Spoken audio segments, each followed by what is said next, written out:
Para falar sobre o assunto futuro, futurismo, eu fiz um convite para minha amiga Rosa Alegria. A Rosa é uma estudiosa nesse assunto, eu diria uma futurista profissional. Eu começaria te perguntando, Rosa, como é que é essa disciplina e essa ciência do futuro, do futurismo, principalmente discutindo num contexto de tamanha volatilidade e incerteza?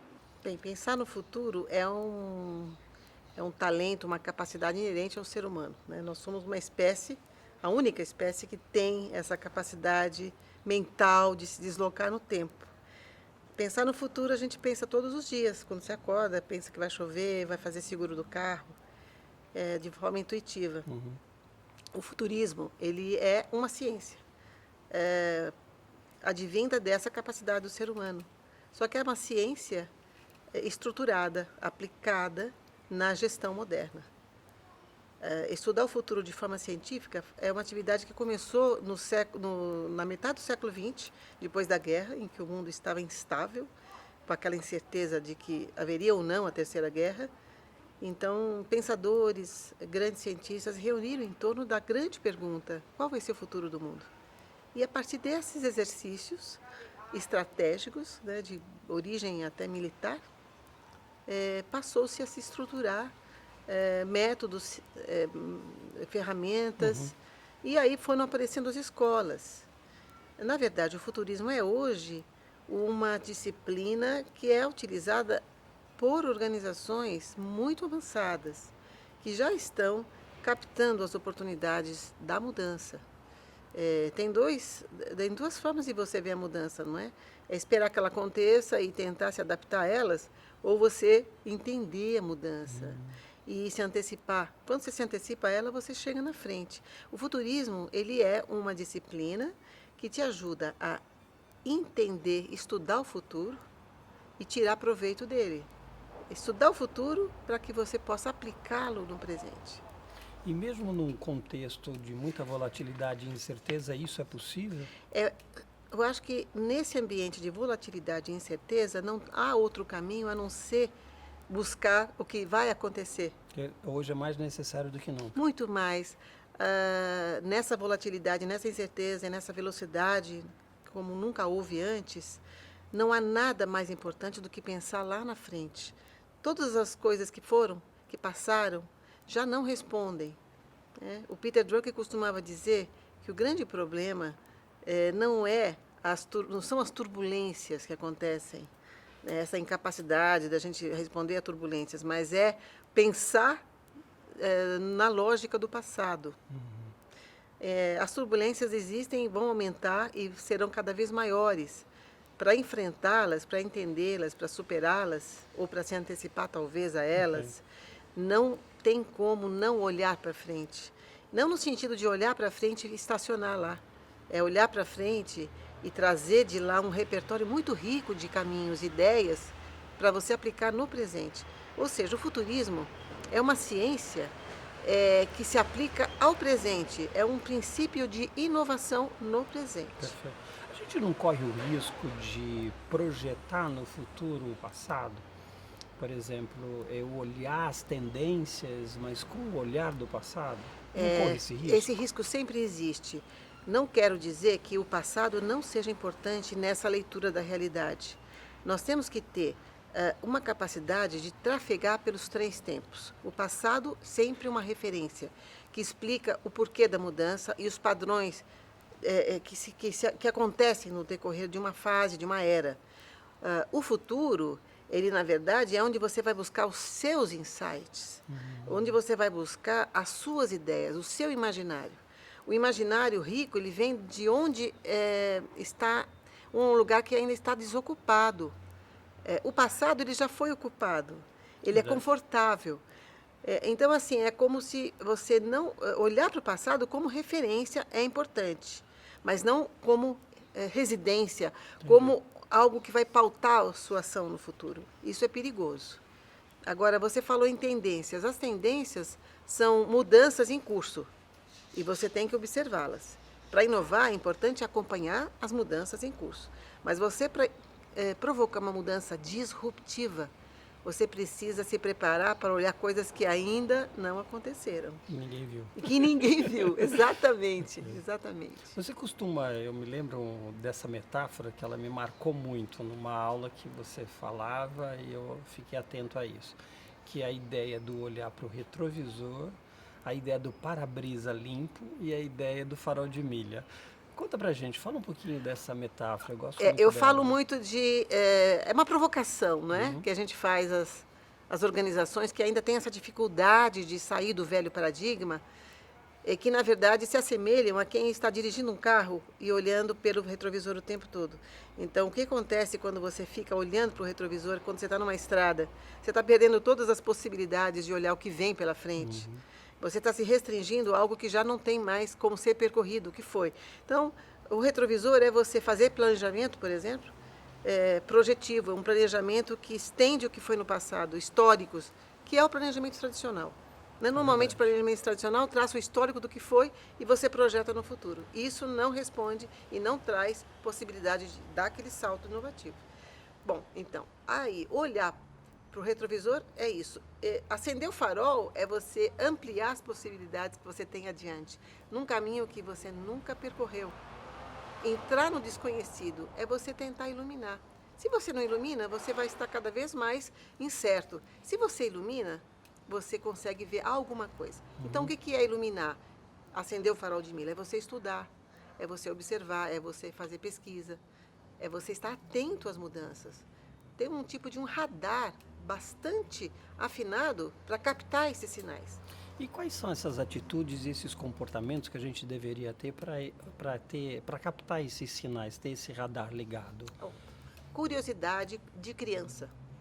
A curiosidade? De uma criança, né? Eu vejo, eu uso muito essa referência à criança, porque normalmente nós que estamos condicionados pela escola, pelo ambiente das organizações, ou condicionados a responder sempre, ter sempre respostas prontas e bonitas, mas o grande gestor do futuro, o grande líder do futuro é aquele que consegue fazer perguntas lindas, perguntas que já são respostas. A criança, ela naturalmente nasce fazendo perguntas, sem nenhum tipo de julgamento, nenhum tipo de receio, totalmente liberta. Nós adultos acabamos crescendo e perdendo essa coragem de fazer perguntas, com medo até de fazer perguntas bobas. Verdade. Eu adoro também falar muito dessa questão de... a gente pensa, né, quando pergunta para uma criança o que você vai ser quando crescer, eu acho que é uma atitude bastante insegura da nossa parte, até míope, porque a gente acaba deixando de ser algo quando cresce. Entendi. A gente acaba perdendo essa capacidade. Então, respondendo a sua pergunta, uma das grandes atitudes importantes, atitudes para você realmente poder captar o futuro é ser curioso, extremamente curioso. Tentar observar coisas, coisas esquisitas também, fazer hipóteses, fazer perguntas, e se, por que não, e daí, Okay. não é? Então, curiosidade, fazer perguntas. Curiosidade, informação, não é? Buscar informações na base, não só ver o noticiário da noite. Tradicional. Não só ver o jornal do domingo, mas também ir na fonte. Revistas especializadas, patentes, não é? Projetos acadêmicos que estão na gaveta. Conversar com especialistas sobre o que ele pensa daquilo no futuro, daquele tema no futuro. Sobre aquele tema. Exatamente. E ter muita intuição. Quando eu falo intuição, normalmente as pessoas pensam, então eu estou fora, eu não sou intuitivo. Não. A intuição, ela pode até nascer com as pessoas, mas quem não nasce intuitivo, ele pode se tornar intuitivo. Eu, quando fiz a minha escola, quando eu estudei futuro nos Estados Unidos, uma das matérias que eu estudava era intuição. Olha, que eu tive um professor de intuição. Olha só. E tem métodos que te ajudam a utilizar essa intuição no dia a dia. Estudar o futuro, estar preparado para ele, é uma mistura de busca estruturada de informação, né, e aplicação de uma intuição, porque a intuição te ajuda a digerir aquela informação, a traduzir essa informação. Então, é importante a intuição, a informação e ser muito curioso, muito inquieto. E a outra coisa, tem essa resposta é longa, mas assim, as bases de tudo isso também é coragem. Coragem. É coragem para você entrar em terrenos desconhecidos. Entrar no desconhecido dá medo, mas é no desconhecido, não é, que você vai buscar as respostas para o novo. Você falou da tua formação, e que se eu não me recordo, você fez essa formação nos Estados Unidos na virada do milênio. Foi. Estamos falando aí de 18 anos depois. Isso. O mundo mudou muito nesses 18 anos. Como é que foi o estudo essa linha de estudo, essa linha de pesquisa do futurismo? Como é que... Primeiro eu pensava que futurismo era algo ligado ao esotérico, à adivinhação, né? A ter um dom extrasensorial. Eu não tinha nem ideia do que era, até eu ler sobre isso. Quando eu li sobre isso, eu descobri que o futurismo é uma ciência, e repleto de metodologias. E eu fui buscar isso. E encontrei uma escola, que é a escola de Houston, no Texas, e que me ampliou a visão de mundo. Eu era uma executiva dentro de uma grande empresa e busquei, na minha mudança pessoal, passei a ser uma consultora independente, eu busquei um caminho novo. Então, aí aprendi a ciência do futurismo, o futurismo é uma ciência absolutamente interdisciplinar, que faz você integrar o lado esquerdo e direito do cérebro. Então, você estuda estatística, você estuda sociologia, você estuda história, né? Intuição, metodologias várias e, enfim, faz você de uma forma muito integrada à realidade. Vai além da economia, vai além da tecnologia. Quer dizer, o futuro não é só economia, o futuro não é só tecnologia, é toda uma relação de sistemas, uma complexidade que, uma vez estudada e explorada, pode trazer muitas respostas criativas, né, para esse momento. Falando um pouquinho agora de pessoas, sociedade, principalmente recursos humanos, o John Naisbitt, no best-seller dele, Mega Tênis, ele destaca o nascimento de um novo ser humano aí. Fala um pouquinho disso, como é que você vê isso? Vamos falar um pouquinho de ser humano no futuro. Legal. A gente vive uma era em que a tecnologia pauta o comportamento, né? A gente está vivendo uma era levando a crer que seremos uma simbiose entre máquina e corpo, entre biologia e informação, e engenharia. Somos cada vez mais seres. Hoje você vê um celular que é a parte do teu corpo já. É verdade. Você não fica fora o seu corpo está integrado à máquina. Esse novo ser humano. Artificial, inteligência humana. Exatamente. Aí toda a ciência aplicada já indica que seremos seres híbridos, né? E isso não tem volta. É inevitável acontecer isso. Então, o que ele diz é que o futuro, além de ser um futuro que vai ser regido por operações das máquinas, que vão substituir os humanos, vão substituir até os cérebros humanos, porque a inteligência artificial cada vez avança mais, o novo humano é o que realmente vai ser a inovação. Como resgatar esse humano, mas numa outra ordem evolutiva. Esse novo humano, ele é um novo humano hiperinteligente. Rosa, o John Naisbitt, na obra best-seller dele, Mega Tênis, destaca, chega a intuir, colocar de alguma forma, um novo ser humano, né? A gente está falando de recursos humanos, como é que a gente lida com esse novo ser humano dentro da organização? Fala um pouquinho disso. Já somos novos humanos. Já somos novos humanos. Já somos novos humanos, né? Já estamos integrados à máquina. Cada vez mais existe uma simbiose entre a biologia, a mecânica, a eletrônica. O celular que a gente usa já é uma extensão do nosso próprio corpo. A ciência aplicada já está criando possibilidades do humano estar integrado à eletrônica, né? Nossos corpos integrados em diferentes tipos de aparatos, né? Eletrônicos e tudo mais, a convergência tecnológica. Esse novo humano, ele já está nascendo. Essas novas gerações, elas já estão vindo com um aparato cognitivo muito superior aos nossos. Nós já temos pela primeira vez na história crianças que são autoridade em conhecimento sobre os adultos. Então existe uma hiperinteligência chegando. E também um humano que está ainda saindo de uma hiperdose de tecnologia, que o Toffler, o futurista Toffler, chamava de choque do futuro. E nós, passo a passo, vamos começar a querer resgatar a nossa essência. Nós vamos começar a resgatar a importância do nosso interior, daquilo que realmente é valioso, aquilo que dá origem ao humano. Porque hoje nós estamos ainda muito exteriorizados na relação com a tecnologia. Então, o que é esse novo humano, que os recursos humanos que também deverão mudar o nome, porque o recurso poderá passar a ser algo muito maior, e já está sendo algo muito maior. É mais do que um recurso. Muito mais.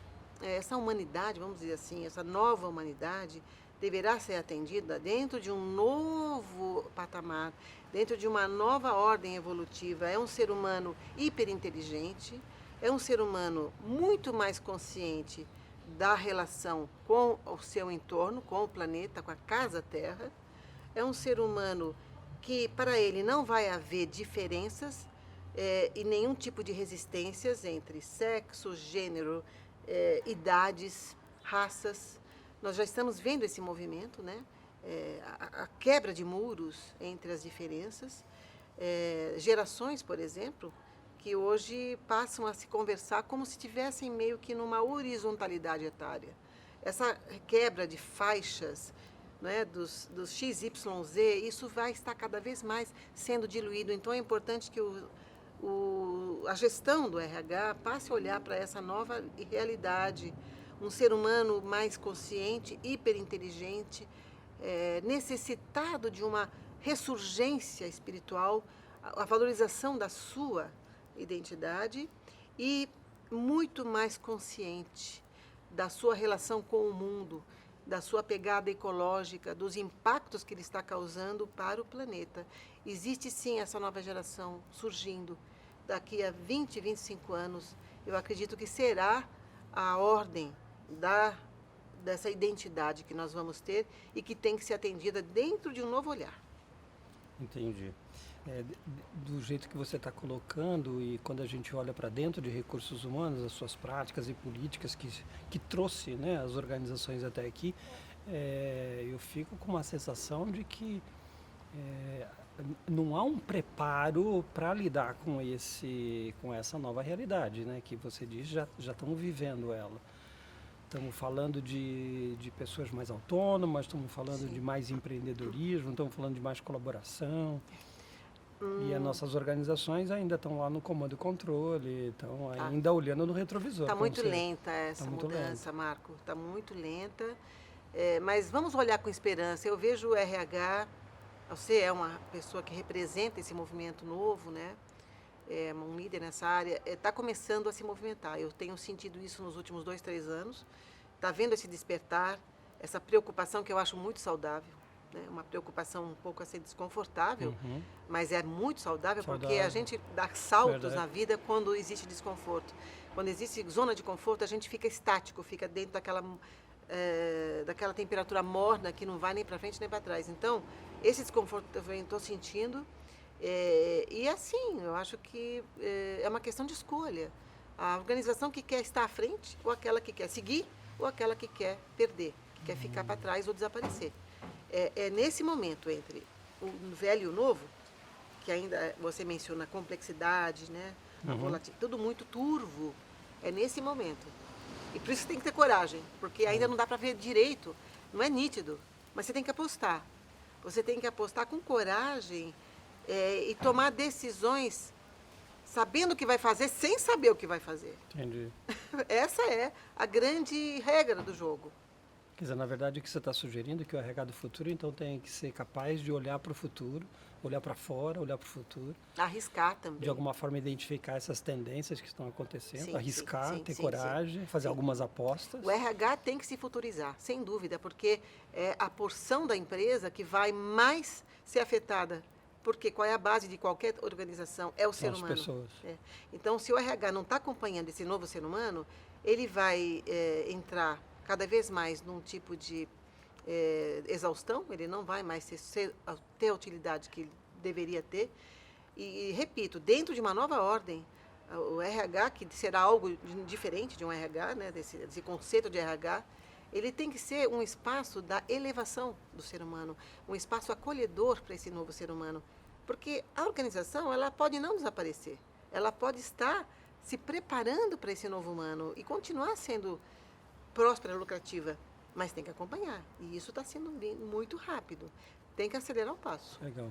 Se você pudesse dar, né, numa última pergunta, te faria um recado, uma dica, uma inspiração para esse RH do futuro, o que você diria? O RH do futuro, ele tem que ser um facilitador da expressão da criatividade. Facilitador da Da expressão expressão da da criatividade. criatividade. E para que se construa um ambiente de livre criatividade, né? É preciso quebrar muros, é preciso quebrar paradigmas, é preciso olhar o ser humano de uma forma bem diferente do que tem sido visto, esse ser humano. E esse ser humano, ele nasce livre e tem que se sentir livre todo o resto da vida. Não como hoje, nós nascemos livres e passamos a ser aprisionados dentro de um espaço de trabalho. O processo educacional e os espaços de Todos os trabalho sistemas. acabam contaminando e dificultando esse processo de acontecer. Como eu disse no começo, a gente pergunta para uma criança o que você quer ser quando crescer, e talvez a pergunta seja diferente, o que a gente deixa de ser quando a gente cresce. Olha só, bem interessante. Queria te agradecer muito esse momento, a gente bater papo sobre futuro, é sempre eu muito também. inspirador. Eu adorei também. Muito Legal, obrigada. obrigado.